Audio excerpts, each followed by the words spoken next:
Viewers computersadda.com అనే వెబ్సైట్ని open చేసి కంప్యూటర్స్లో ఈచ్ అండ్ ఎవ్రీ కోర్సుకు సంబంధించిన notes, shortcut keys, abbreviations, quiz, అలాగే మన తెలుగు వీడియోస్ మొత్తం కేటగిరీస్ వైజ్గా నేర్చుకోవచ్చండి. అలాగే తెలుగు కంప్యూటర్స్ అడ్డా అనే యూట్యూబ్ ఛానల్ని సబ్స్క్రైబ్ చేసుకోండి.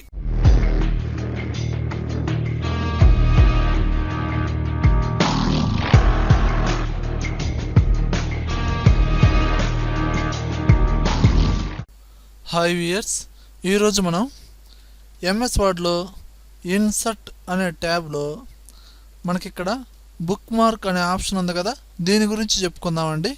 బుక్ మార్క్ ఒక డాక్యుమెంట్లో బుక్ మార్క్ అనేది ఏ విధంగా యూజ్ అవుతుంది చూడండి వ్యూయర్స్. ఇక్కడ ఆల్రెడీ నేను ఒక డాక్యుమెంట్ ప్రిపేర్ చేసి పెట్టానండి. ఇక్కడ పారాగ్రాఫ్స్ చాలా ఉన్నాయండి. అలానే హెడ్డింగ్స్ కనబడుతున్నాయా, ఫోటోషాప్ అని, Photoshop examples, page maker examples, ఈ విధంగా ఫీడ్ చేశానండి. ఈ హెడ్డింగ్స్ అన్నీ నేను ఓన్గా డిజైన్ చేసి నేను ఓన్గా ఫాంట్ స్టైలు, ఫాంట్ సైజు మార్చానండి. ఓకేనా, అంటే కంప్యూటర్ రికగ్నైజ్ చేయకుండా నేను మామూలుగా మార్చాను. ఇప్పుడు ఈ బుక్ మార్క్ వల్ల యూజ్ ఏంటి అంటే, కావాల్సిన చోట కర్సర్ అనేది పెట్టి ఎగ్జాక్ట్గా ఆ కర్సర్ ఉన్న ప్లేస్లో డైరెక్ట్గా జంప్ అవ్వచ్చు. అంటే ఏంటి, కావాల్సిన చోట కర్సర్ అనేది పెట్టి మనం బుక్ మార్క్లో ఒక నేమ్ అనేది ఇవ్వాలి. ఆ నేమ్ని ప్రెస్ చేసామనుకోండి, ఆ నేమ్లో కర్సర్ ఎక్కడైతే ఉందో ఆ పొజిషన్కి డైరెక్ట్గా జంప్ అయ్యిద్ది అనమాట. ఓకేనా, ఇప్పుడు నేనేం చేస్తున్నాను అంటే పేజ్ మేకర్ దగ్గర కర్సర్ పెట్టానండి. ఓకేనా, చూడండి ఎగ్జాక్ట్గా మీరు సెలెక్షన్ చేయగల కర్సర్ అలా పెట్టండి, ముందైనా అటుపక్కైనా ఎక్కడైనా సరే పెట్టేసి బుక్ మార్క్లోకి వెళ్ళండి. బుక్ మార్క్ అనే దాన్ని ప్రెస్ చేస్తున్నా. ఓకే, ప్రెస్ చేశాను. ఇక్కడ బుక్ మార్క్ నేమ్ ఇవ్వండి. ఓకేనా, నేమ్ ఇస్తున్నాను, పేజ్ మేకర్.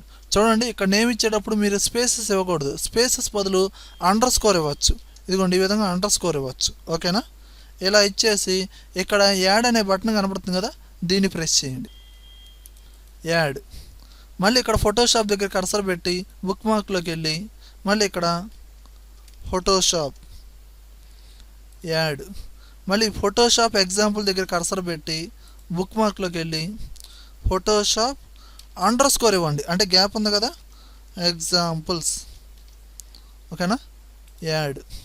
అలానే చూడండి ఆటో క్యాడ్ దగ్గర కర్సర్ పెట్టాను, బుక్ మార్క్లోకి వెళ్ళాను, ఆటో క్యాడ్, యాడ్. అలానే ఎంఎస్ ఆఫీస్ దగ్గర కర్సర్ పెట్టాను, బుక్ మార్క్లోకి వెళ్ళాను, ఎంఎస్ అండర్ స్కోర్ ఇవ్వాలి, ఆఫీస్. అంటే చూడండి నేను టేబుల్ కింద కర్సర్ పెట్టాను, పెట్టి ఇక్కడ మళ్ళీ బుక్ మార్క్లోకి వెళ్ళాను, ఇక్కడ డైరెక్ట్గా టేబుల్ అని ప్రెస్ చేస్తాను. అంటే చూడండి హెడ్డింగ్ దగ్గర ఎంఎస్ ఆఫీస్ ఉంది కదా అని ఎంఎస్ ఆఫీస్ ఇవ్వాలని రూల్ ఏం లేదండి, ఏదైనా ఇచ్చుకోవచ్చు, మీ ఇష్టం, యాడ్. అలానే కొరల్ డ్రా దగ్గర కర్సర్ పెట్టాను, బుక్ మార్క్లోకి వెళ్ళాను, కొరల్, ఈ విధంగా ఇచ్చేసి యాడ్ ప్రెస్ చేయండి. ఇప్పుడు చూడండి నేను ఏ పేజీలో ఉన్నానండి, ఎగ్జాక్ట్గా 7th పేజీలో ఉన్నాను. ఓకేనా, 7th పేజీలో ఉన్నాను.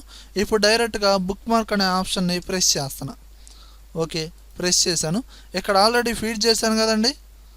ఇప్పుడు నేనేం చేస్తాను అంటే ఇక్కడ ఫోటోషాప్ అనే నేమ్ని ప్రెస్ చేసి ఇక్కడ మనకి గో టు అనే బటన్ కనబడుతుంది కదండి, దాన్ని ప్రెస్ చేయండి.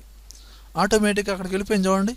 అలానే ఎంఎస్ ఆఫీస్ గో టు వచ్చిందా రాలేదా, టేబుల్ గో టు, ఇదిగోండి టేబుల్ దగ్గరికి వచ్చింది చూడండి, ఫోటోషాప్ ఎగ్జాంపుల్స్ గో టు. అలా కావాల్సిన చోట కర్సర్ అనేది బుక్ మార్క్లోకి, అంటే ఈ బుక్లో అంటే ఈ డాక్యుమెంట్లోకి మీరు మార్క్ చేసుకున్నారు, కావాల్సిన చోట కర్సర్ని ఇలా జంప్ చేయొచ్చు. ఓకేనండి, ఈ విధంగా బుక్ మార్క్ని ఎంఎస్ వర్డ్లో యూజ్ చేయొచ్చండి. ఓకే వ్యూయర్స్, నా వీడియో కనుక నచ్చినట్లయితే లైక్ బటన్ ప్రెస్ చేయండి, యూట్యూబ్ ఛానల్ని సబ్స్క్రైబ్ చేయండి, ఫేస్బుక్లోను, గూగుల్ ప్లస్లోను, ట్విట్టర్లోను నా వీడియోని షేర్ చేయండి. Thank you very much.